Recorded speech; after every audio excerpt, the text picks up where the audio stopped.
What is? Are those fingers? This is a family show, baby. Family show. Is this part of the episode? Is this not part of the episode? I mean, all right, your Persona universe. We are back. We are back. Oh, we've made it this far. I can't believe we made it this far. This is season 1, episode 7, to which I believe we are now at our season finale. I'm definitely very excited because today we're bringing on a brother of mine, an adopted brother of mine. I've known him for quite a long time, at least 2 decades, or approaching 2 decades. So without further ado, let's bring him on. His name is Mr. Brian Minton. Brian! Hello! We made it! We made it! With all the... I know. With all the setup in the background before coming onto the podcast here. It was much better this time around. I know we did a test run prior to this. But now, you know, hard work. Main event. Yes. Excellent. We're talking about your top 5 MCU moments. Ooh. It's a long time coming. A long time coming. I know. We've known each other quite a while, almost 2 decades now. Yeah. I know we met before we get into your top 5. I know we met what was that? Back at the college days, right? The college days? Mm-hmm. Yep. I know. Don't let this. Yes, don't let this face fool you guys. We just look young. We just look young. We look like we're in college. We're not. We were far removed from it. But yeah, I remember. It was through my cousin, Bernard, and when I reconnected with him, I would hang out with him at his dorm, and then that whole dorm was all interconnected with each other, and then you were one of the assigned to one of the dorm rooms there, along with Victor, who was your roommate at the time. So everything just organically connected since then. Yeah. To from the dorms to a Scooby-Doo outfit, which is a story for another. I wasn't the one wearing that. I just want to clarify. I know. Brian wasn't the one wearing that. I can second that. To Comic-Cons, to relationship breakups and all that stuff, all the normal life stuff. So as you can tell, Brian and I have been through quite the parallel journeys. And without further ado, now we get to the top 5. Now that you guys know a little bit more about Brian. 5. Yes, 5. 5, 5, 5. His top 5 MCU moments, starting with his number 5. Number 5. Yeah, well, I mean, I've been a fan of the Marvel Cinematic Universe ever since it first started with Iron Man in 2008, so thought it would be appropriate to start my countdown with that movie. And the scene in that movie that really stood out to me when I was thinking back over my favorite scenes in the MCU, and that's the scene when Iron Man kind of first becomes Iron Man, when he builds a suit of armor kind of secretly in the caves when he's being held captive by a group of terrorists. And he uses his rudimentary kind of prototype Iron Man suit to bust out of there and fly away. So yeah, that was that. I would say that is my number 5 choice on this countdown. I love it. That is one of my favorite moments too, which we'll get to later in the episode. I just love it just represents he's coming from being this just egomaniacal, egocentric, billionaire inventor guy, and he really gets taken down a peg by getting captured and tortured and forced to make weapons for the terrorists, and then this this is kind of the first big act he takes to kind of come into his new heroic persona. So Yep. And that's in terms and the first act technically for the MCU that projects the MCU into the next decade or so because he's the first hero. Yep. Oh man, that's a very good choice, man. That's a very good choice. Thank you. I definitely second that. Well, that was your number 5. Let's go to your number 4. My number four. Number 4, All right, baby. Well, Yeah. jumping a little bit forward in time, the movie Doctor Strange, which came out in 2016, so almost, I guess, 8 years after the MCU started, where they started kind of branching out. And the early MCU movies, they were always very science fictiony, but they hadn't really delved into the supernatural so much with those early movies. I mean, Thor, Thor, I think, was the first departure from like grounded stories where now he's this god. But with Doctor Strange, they delved into kind of the spiritual, like magical, mystical world. And for me, the highlight of that movie was the major confrontation between Doctor Strange and the kind of alien, other dimensional creature known as Dormammu, where he uses his wits, because how does this man who's just pretty new to the magic game go up against this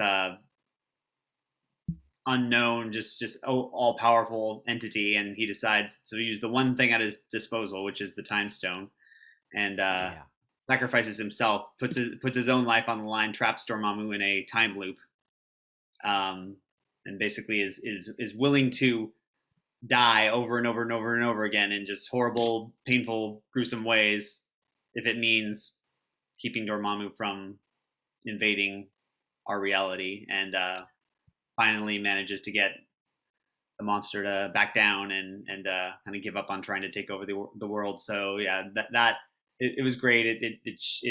It had humor in it, in that it's just funny to see this all powerful entity getting shown up by this guy, and it also just kind of showed the kind of hero that Doctor Strange is, that he's willing to just suffer forever if it means protecting humanity. So that was one of my top. That was number 4 for me.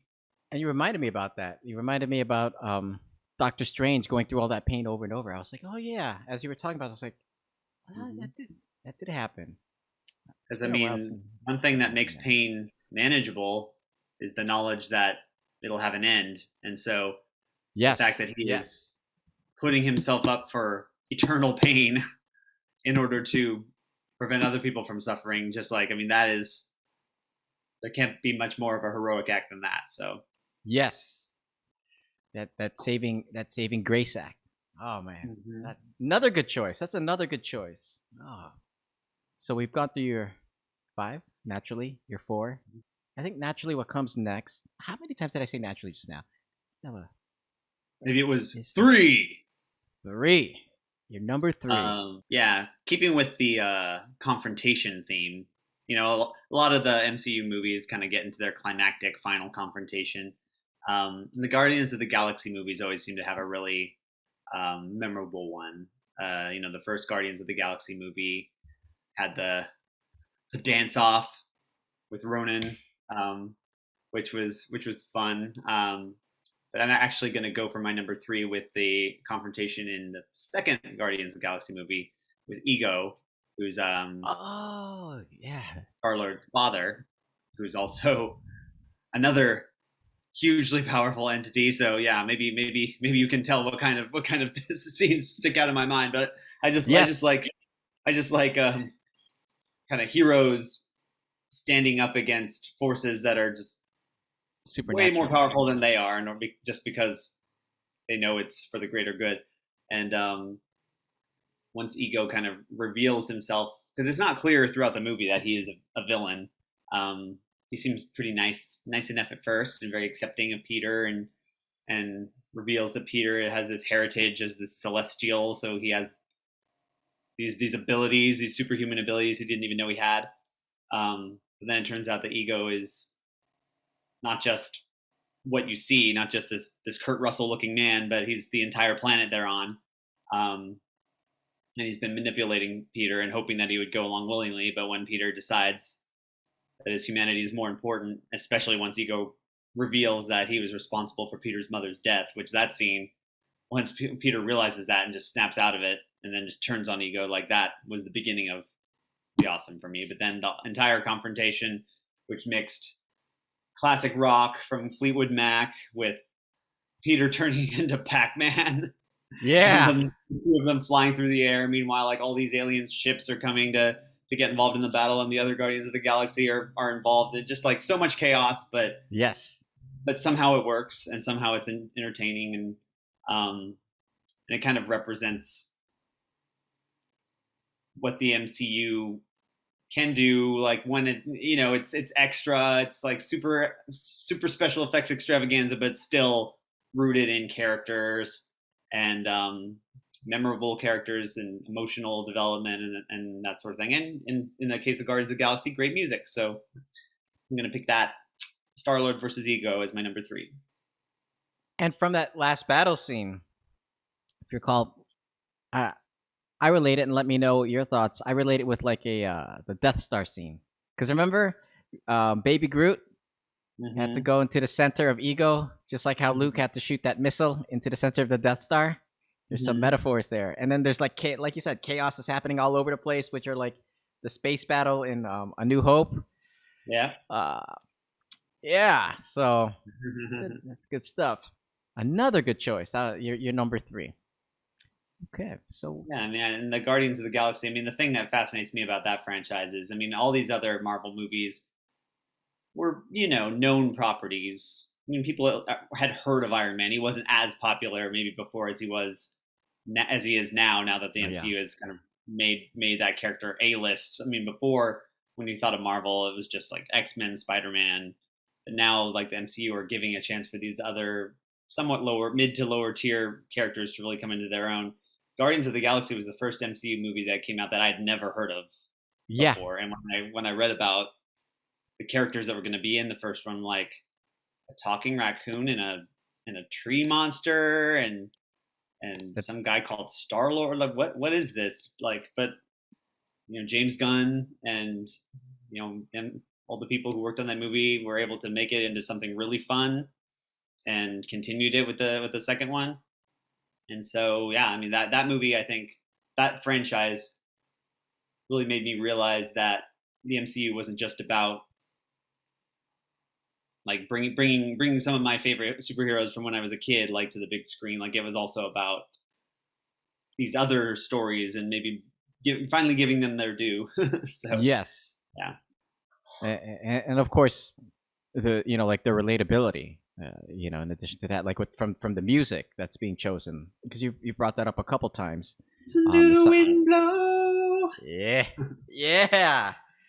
To come and get your love in the cave in the first one. Your love. And actually, my number 2 also involves a nice musical choice as well. Oh, okay. Speaking of number 2, that's a good segue. Let's do it. Let's talk about that number 2, huh? Number 2. Number 2. Thor was always, I don't know. I have a soft spot for Thor. Like the first one was the first MCU movie to kind of really try something out there and bring things into the fantastical. Hadn't quite gotten onto the crazy mysticism of Doctor Strange, but it was their first kind of step into other worlds and aliens and that sort of thing. And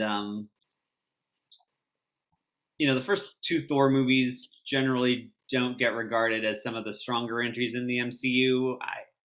I really like the first one. The second one I can see some of the criticisms. But I definitely agree that the third movie, Thor Ragnarok, really like kind of revitalized the character. And for me, the whole movie is just a treat. I mean, Kate Blanchett as Hela. She's just like, choose the scenery in the best way. She is such a fun villain. I agree. And then Jeff Goldblum, who's the other villain of the movie, Grandmaster.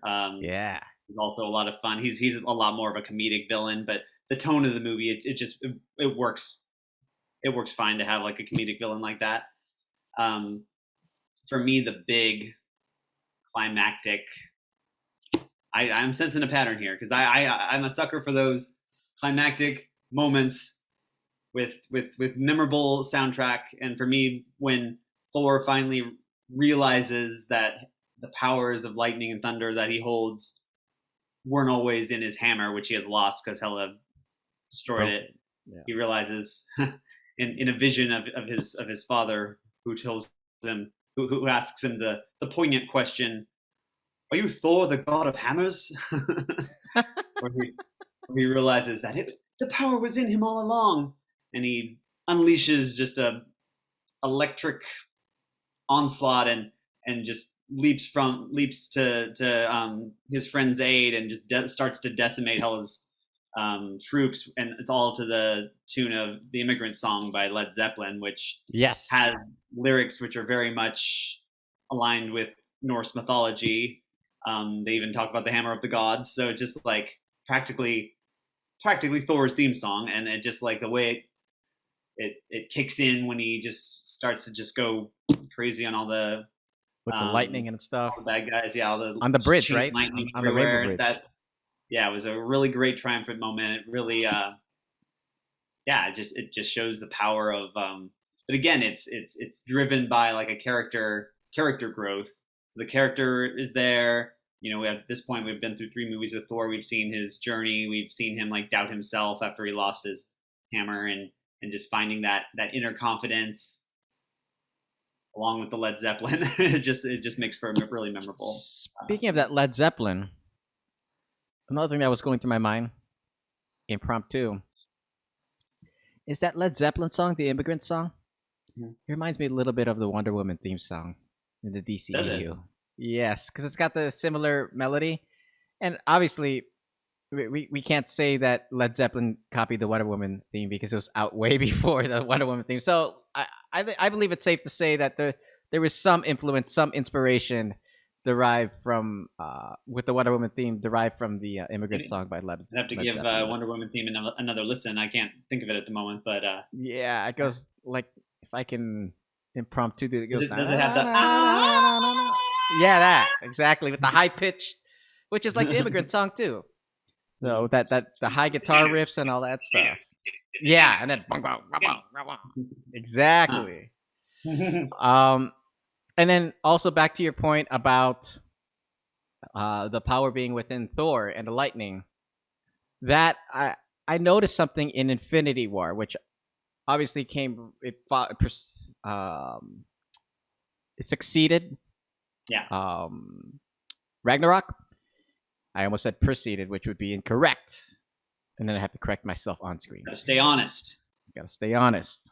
And be true to the English language concepts. In Infinity War, I noticed that Thor was depowered a little bit.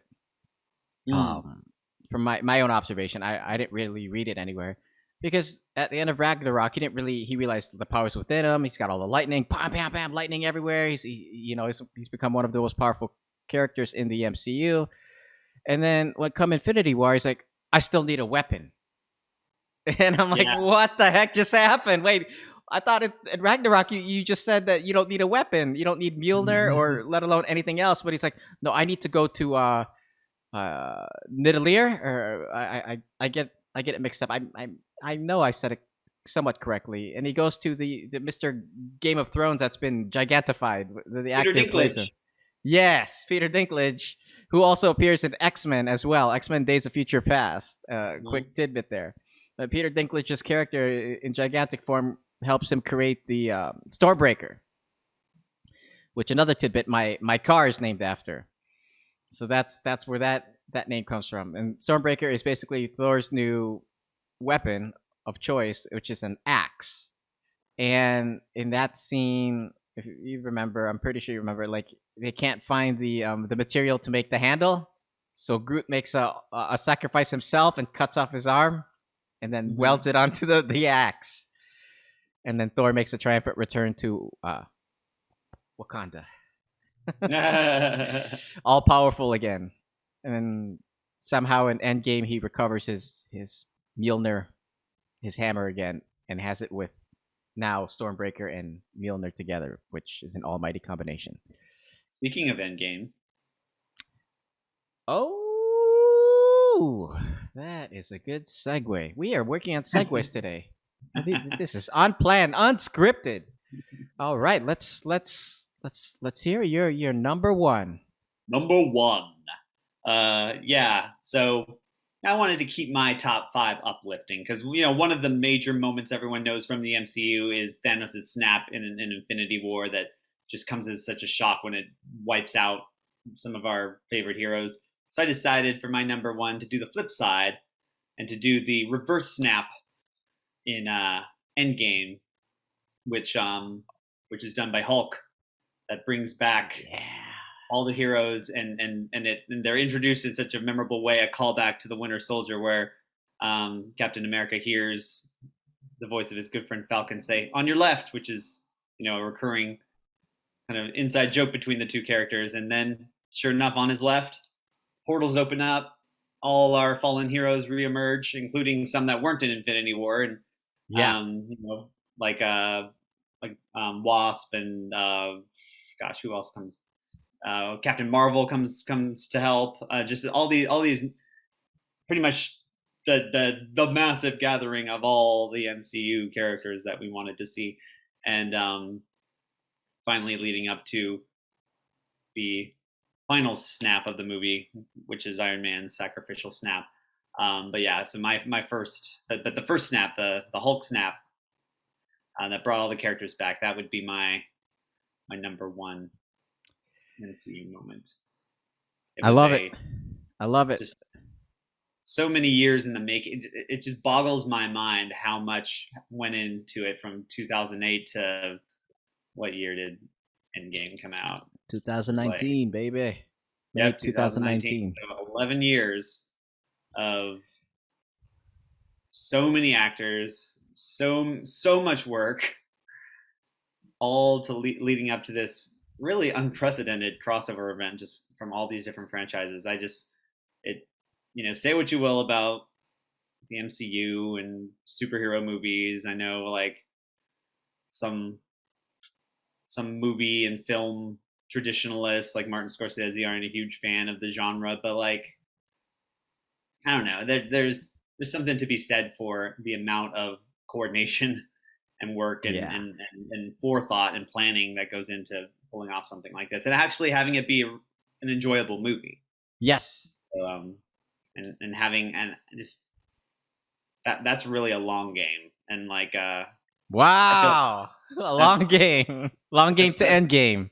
yeah, long game to end game. That's something I always felt, and that's why like the DCEU movies never quite did it for me in the same way because I feel like the MCU really earned their payoffs, whereas the Yes. DCEU I feel like they tried too early on to try to combine all these heroes. I mean, when they had the Justice League movie, some of the heroes were introduced in Justice League, like MCU took its time, gave heroes their own movies, like sometimes a sequel even before they all came together, and part of it was because they had no choice. They had to prove themselves, before Iron Man, they didn't know if people wanted to spend money to see a movie about a Marvel character whose name is not Spider-Man and is not an X-Man.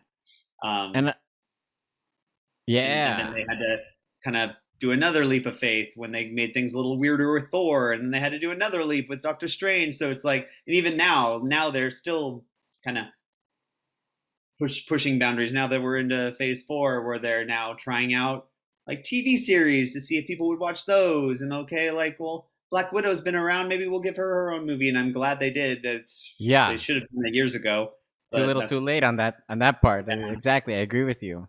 I have a quarrel But with that. yeah. But yeah, so they're still kind of pushing the boundaries of what they're able to do. I know, and as things get more complicated, and as more movies come out, and as it's going to be harder and harder to keep continuity. I mean, I don't envy the writers.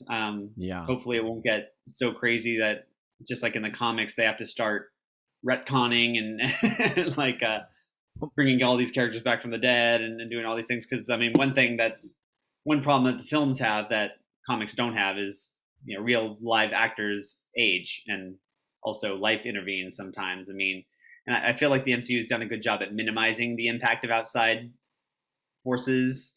Like there's only really been a handful of recastings, like the Hulk going from Edward Norton to Mark Ruffalo, and Cheadle. yeah, Don Don Cheadle. Cheadle taking over War Machine from Terrence Howard, like Yeah. couple of things like that. But for the most part, like they've been pretty consistent. Yeah. And I'm curious to see what they do with the new Black Panther movie, since Chadwick Boseman unfortunately passed away. Yeah, But and I I know don't know if they're gonna do any they're CGI not with that. recasting the character, Yeah. like so, which I think is a really interesting choice. So instead of just recasting him, all of a sudden he looks totally different and just pretend like nothing happened. They're Yeah.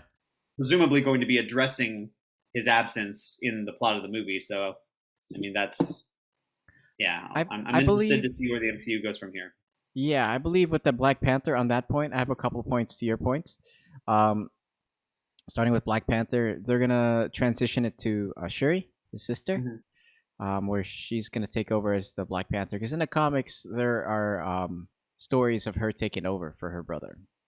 Okay. Um, so I'm excited, and she's definitely a worthy character to take over that. Obviously, she can hold her own as a scientist. Yeah. Um, her intellect rivals Bruce Banner's and Tony Stark's, maybe even smarter than both of them combined at times. That's the way she's been portrayed. And then I believe she also has some fighting skills that haven't really been showcased because they were showcasing Chadwick Boseman's fighting skills, obviously before Right. he passed away. And then another point I have is a quarrel with Captain Marvel, um, which I'll elaborate on more later in this episode, and how her appearance in Endgame, rolling of the eyes. Yes, I know. I'm captioning that for a reasoning. Ah, it is. That brings to me my general criticism of overpowered characters. Yes. Yes. It makes it very difficult, and then the writers have to come up with contrived reasons why they can't just single-handedly save the day. Like, oh, why is she like gone for like half the movie? Oh, well, because there's other stuff going on other planets, and she has to save them. It was like, it's like I don't know. And that's why and this might be controversial, but this is why I was never like a huge Superman fan either, because like I know, I mean, I like Superman all right. Let's shut down this podcast right now. That's it. That's it.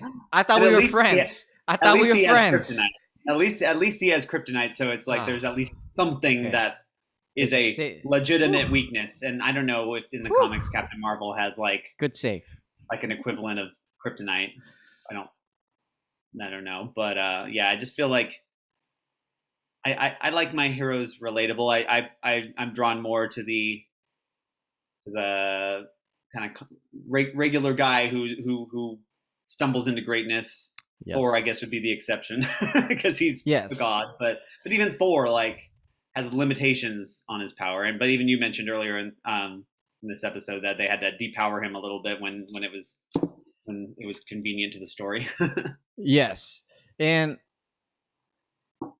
I bring up more points. These are really good points, Brian. Um, so with Superman, we're getting a little bit off the MCU, but I highly recommend checking out the new CW show, Superman and Lois, because that will change your perception of Superman.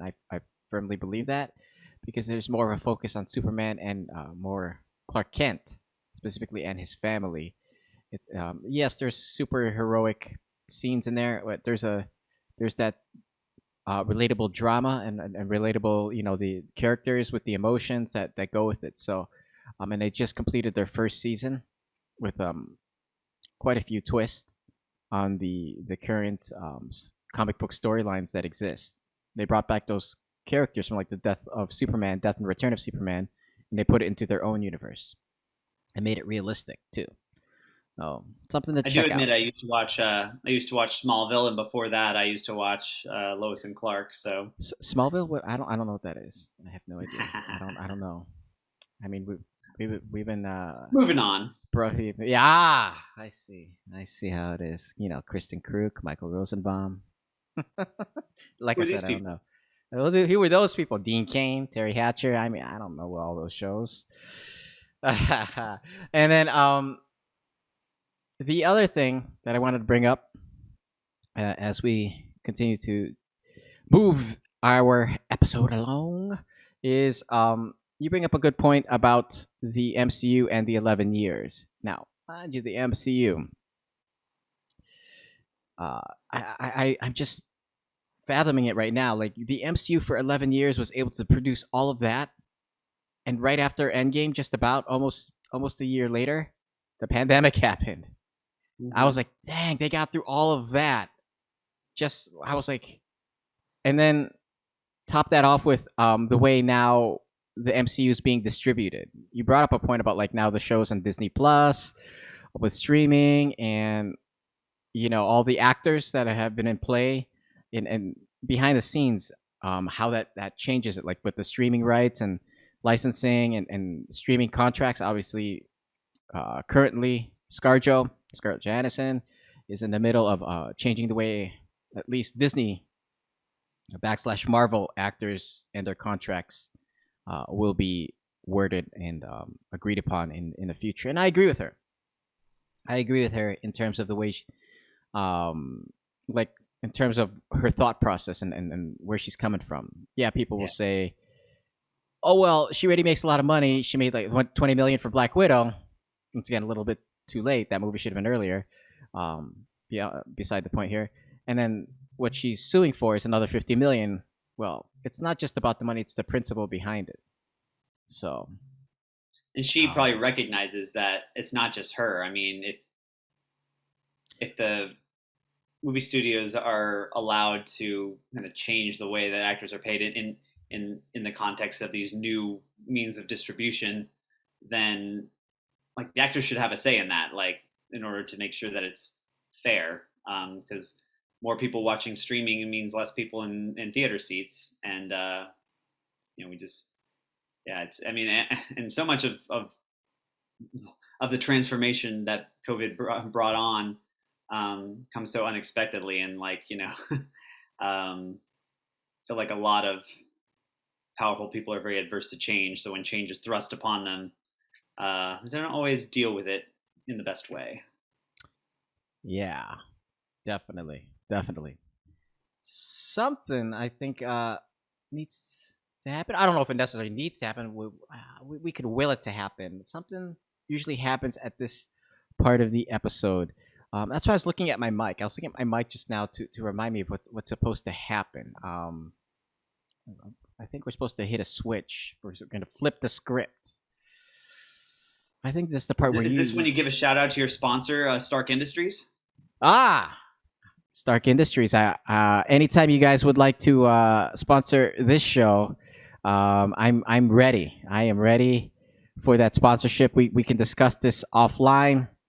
But yeah, hit me up. I don't have Twitter. I don't have Instagram. Maybe on my landline. Landline with the rotate. Yes, landline rotator dialer. Rotator dialer. Wow. I know. It's that I don't know, and I know millennials, you're gonna hate me for saying this. I don't know. Do you guys know what that is? You guys, let me know in the comments. Let us know in the comments if do you know that rotary dial landline? I know this. With that in mind, that's a good segue too. Let's flip the script. Oh. Cool. So I'm gonna give you the wheel through the screen right here. You're gonna grab it. You're gonna grab it. You got it. Okay. Got it. Okay. All right. Here we go. So Reneir, we heard my top 5 MCU moments, and I'm curious to hear how yours differ. So can you please start us off? Or are similar? Let's see. Ooh. Okay. I'm gonna wing it. Yes, we have some overlap. I'm gonna wing it because I had a top 5 written down, and technology has failed me, and I cannot find it. So we're gonna wing it. Okay. I believe you can fly, because I believe I can fly. No, R. Kelly told me. Well, R. Kelly, is not around anymore. Well, he's still alive, but his career is not around anymore, and that's a story Yeah, on we're its not. own. Yeah, we're gonna, my number five. Yes, looking at your number five, I believe I agree. I agree with your number five, which will be my number five. Is Iron Man escaping the cave? I know. It makes me sound like a yes man.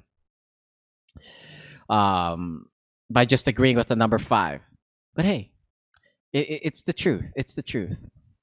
I that 2008 movie. I knew who Iron Man was prior to watching that movie. I knew him as a B plus hero at best. I watched the cartoons or animated series, depending on the politically correct term. See, I gotta cover all bases here, all sorts of audiences. Huh. I want to be fair. I want to be fair. Um, Might be offensive to Cars. The Cars are not involved in animated series. I'm not allowed But to talk Cars. about Cars because that's a franchise. That there might be licensing issues. Um, although Owen Wilson has joined the MCU, the voice of Wow. Lightning McQueen. Yes. Wow. Yeah, I love how you say that one. You do that so well. Wow, Loki. Yeah, and Oh, no mischief. he's becoming one of the crowd favorite characters too. On a quick tangent there of the entire MCU. Yeah. I'm excited to see season 2 of Loki. But I'm looking at my left because I have your top 5 on my left. Um, On your left. yeah, I know. See, oh, there you go on your left, on my left. So back to my number 5 in terms of like the Iron Man and agreeing with you. The fact that he had no powers, and here was this egomaniac who's getting humbled in a cave. And also, they wrote this guy into the script. Well, I mean, he was in the comics. Jensen, I believe is his name. Mhm. And Sounds right. according to Iron Man 3, they had met years prior, but we didn't know that in 2008. And he helped him out. Like he helped him build he used the car battery at first so that Tony could operate and build the original arc reactor that was attached to that car battery because he needed that arc reactor because he had the metal from the explosion prior Shrapnel. to the shrapnel uh, to stop it from entering his heart. And then just seeing him in those like forging, that's the word I was looking for, forging the armor from scraps, like literally scraps. I was like, oh man, this is that set the precedence for me, like that he was going to be a badass hero, that he could hold his own against Superman if it came to, if the studios Warner Brothers and Disney decided that they were going to play nice and the actor's going to play nice. Yeah, exactly. So and the escape was just that, like, for me, I felt that sense of relief. So when Rhodey found him, the original Rhodey, Terrence Howard, found him and then brought him back to civilization, to Pepper Potts, and they got him a hamburger and all that good stuff. So if you remember, oh yeah, and his father figure, Mr. Ironmonger, Mr. Tron, Jeff Bridges himself, a bit too a bald version of Jeff Bridges. What was his name? Oxymoron? Oh Obadiah no. Stane. Oh, okay. I call him Oxymoron. I don't know why I call him. That's how I remember him. Obadiah Stane. There we go. Close enough because they both start. The names both start with an O. Um, Obadiah Stane, who became Ironmonger, who was never to be heard from again. Maybe we might hear from him in What If, the new animated series that's MCU canon. So that's my number 5. That's my number 5. It was the relief, the forging in the cave that makes it such a powerful number 5. Right. And I agree with you. It's a good choice. It's a good choice. Thank you. It means so much to my heart. It means so much to my heart. It really does. sometimes in my mind. So what's your number? Cuatro, cuatro. Without rolling my R's. I know. The Spanish speakers will be so mad at me for not rolling my R's. That's okay. I don't want to butcher the language, the Spanish language, but I want to show respect. My number 4 would be I would say when Spider-Man appeared in Civil War. Ooh. And the reason being is because we no longer had Tobey Maguire. And I'm just messing with you guys. I like Tobey Maguire. Oh, yeah, I like Andrew Garfield over Tobey Maguire. For me, Tobey Maguire just his Spider-Man, his portrayal of Spider-Man was good. It wasn't great for me.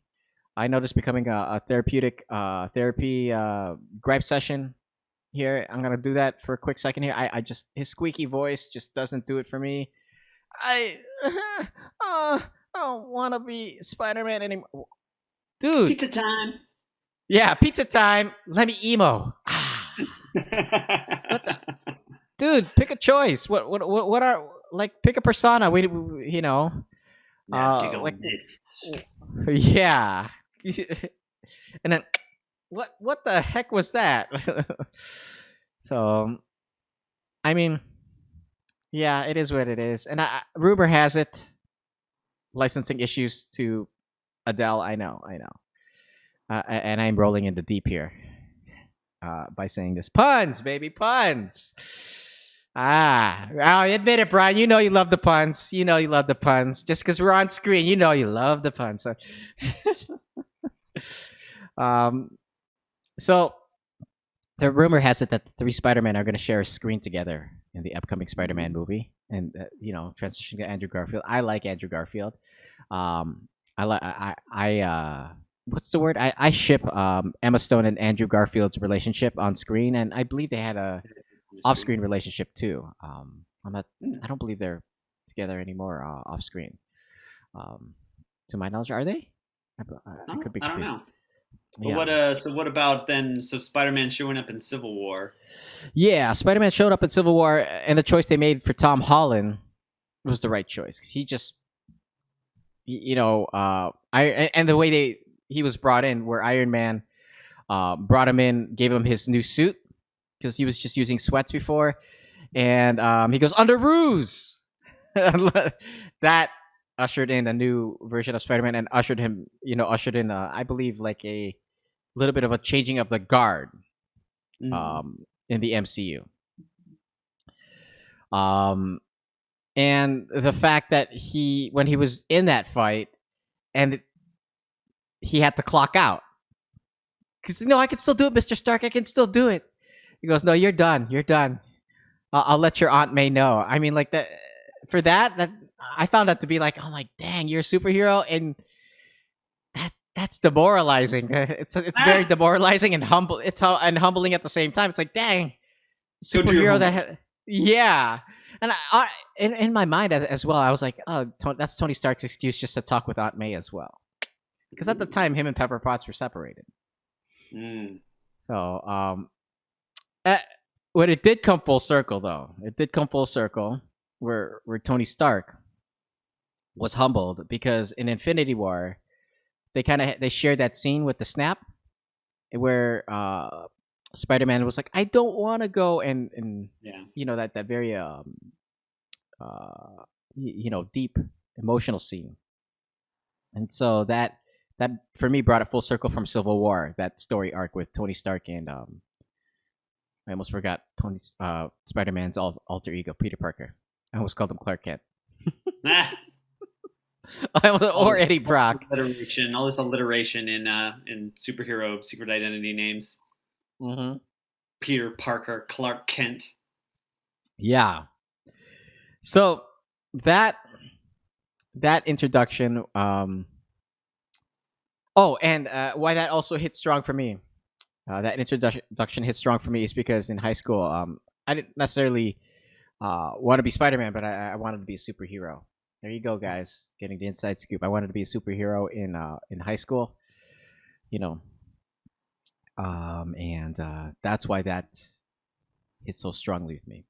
So, mind you, a bit in high school, I had the football team backing me up. Um, that was my version of the Avengers.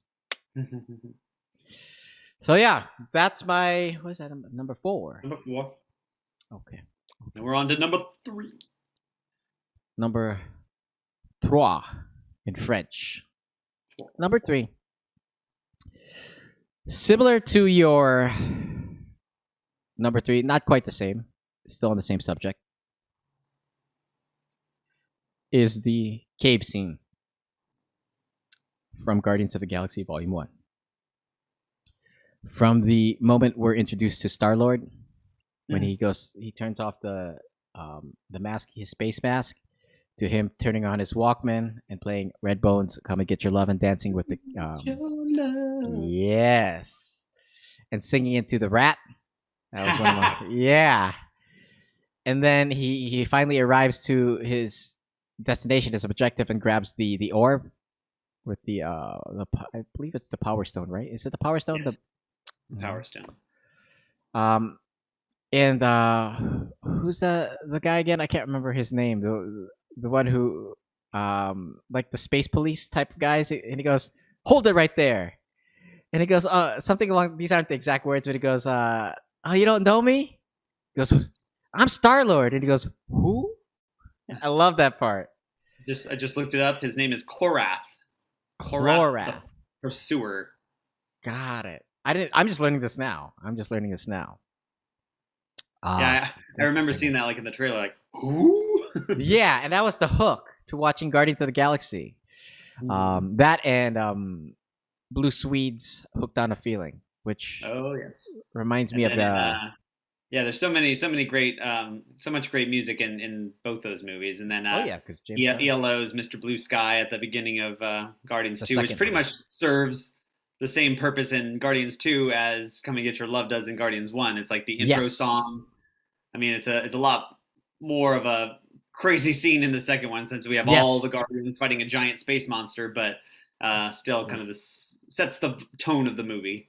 While Baby Groot is doing the dancing. And he freezes when Batista, when Drax looks at him. Shout out to you, Batista. Please come back to play Drax. I know you're going to play in Volume 3, but after that, come back. We want you. He says he's done after that. He says it's too many shirtless scenes. I quote him on that. One thing I really like Endgame made my appreciation for this introduction scene to Star-Lord even greater, because I forget which characters were. I want to say it was War Machine and was it Nebula? I think so. Like whatever characters were that went back to that planet to get the Power Stone when they were time traveling, and they witnessed Star-Lord, and they see from an outside perspective this scene of him doing the karaoke into the alien rat and all that, and they can't hear the music because it's on headphones, so they just see him dancing around silent. Yes. They're just like, he's an idiot. Yeah. It was, I think that was Cheeto. Yeah, you're right. It was Cheeto's character, War Machine, and Nebula. I remember that now. Yeah, that is. I think Nebula's like idiot, and then War Machine's like, what a moron. Yeah, that was great. Yeah, because it doesn't make sense without the music, of course. I agree. So, and we've all been there. We've all been dancing around to music, and kind of aware in the back of our heads how silly we would look if someone was watching us, or at least I think we all there. Here's to relate with that at the gym, because people, there's some people, myself included, circa 2016-17 especially. I've changed since then, I promise. I've gone to my classes where I would and other people too, I would dance to the music in my headphones, and people would look around, or they can't hear what's going on in my headphones, and yeah. And so nowadays I see people for me, I'm more calm at the gym, one thing, but I see other people like these jacked up guys, and they're listening to their headphones, like I'm sure it's like heavy metal, like heavy rap. It's breaking. It's breaking. Yeah. So cool. So that's my number 3.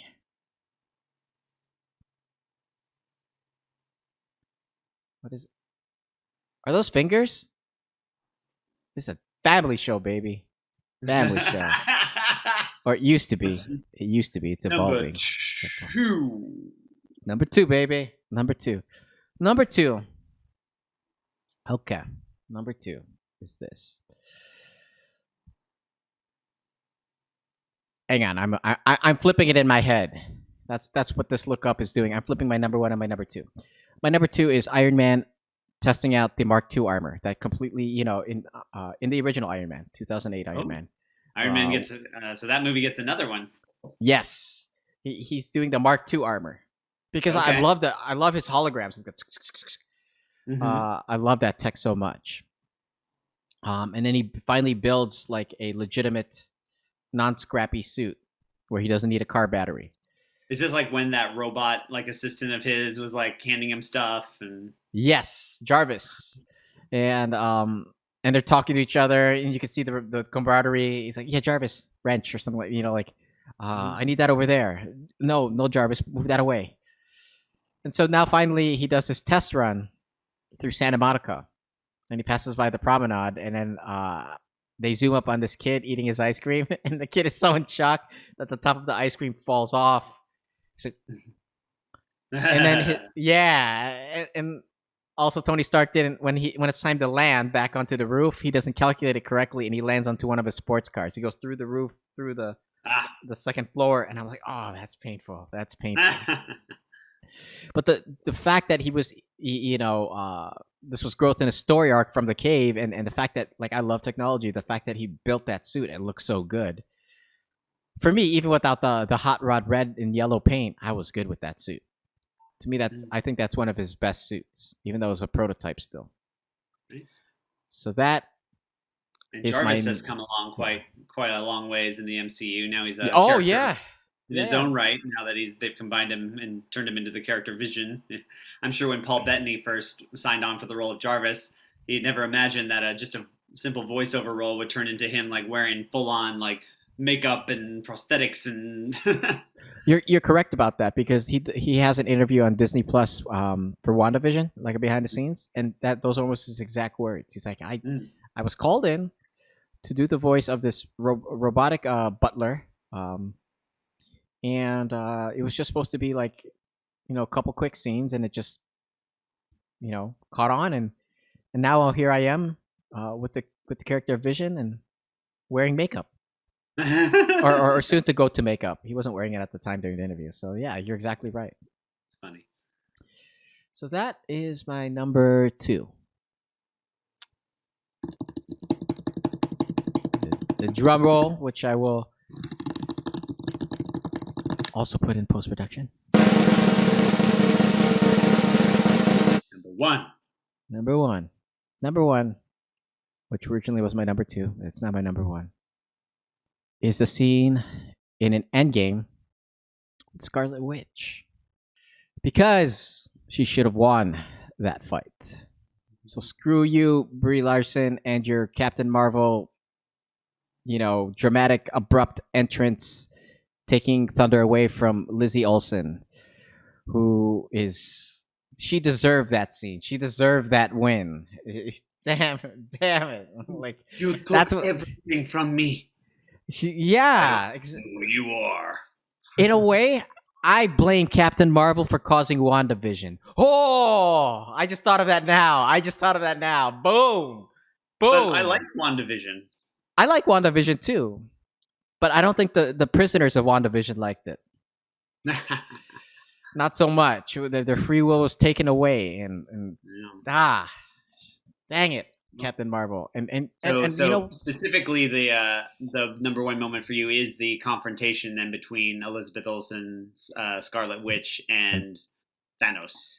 Yeah, and Thanos. Yeah, Thanos. That purple guy who also plays Grimace. Cable. Yes, Grimace. I'm glad he's still getting work. Really. Oh, who Grimace? Yeah. Mm-hmm. Because I hadn't seen him in a McDonald's commercial for a long time, so the fact that they would cast him as Thanos was just really cool. Shoot. Yeah. Grimace reminds me of a purple popsicle. Yeah. I can see that. Yep. Um, and the arch nemesis to Gumby. I know the millennials won't know this. Gumby, the claymation stick figure character. Mm-hmm. If you don't know who Gumby is, Google him.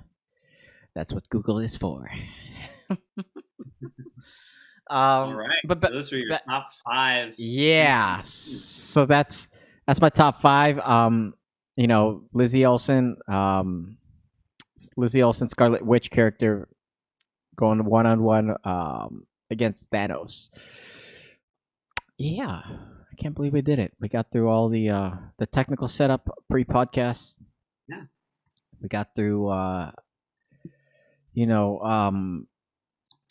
the episode. This is, by the way, staying in the episode. We were still recording, but I want to break the fourth wall down a little bit for the people. They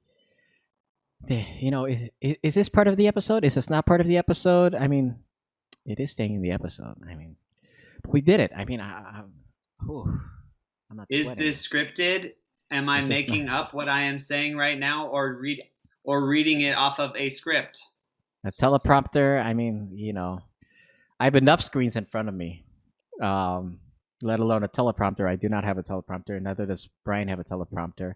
Although, if one of the sponsors that sponsored Your Persona was a teleprompter, and I was required to use the teleprompter, I'd use it. You wouldn't have to force me. I would just put positive affirmations on it. It would just say you're awesome. Yeah, it'd just be like calling formations. So this is it. This is the first season of Your Persona. This is the finale, or was, depending on the tense and when you're watching this. I can't believe we did it. Thank you, Brian, for being the final guest in this season.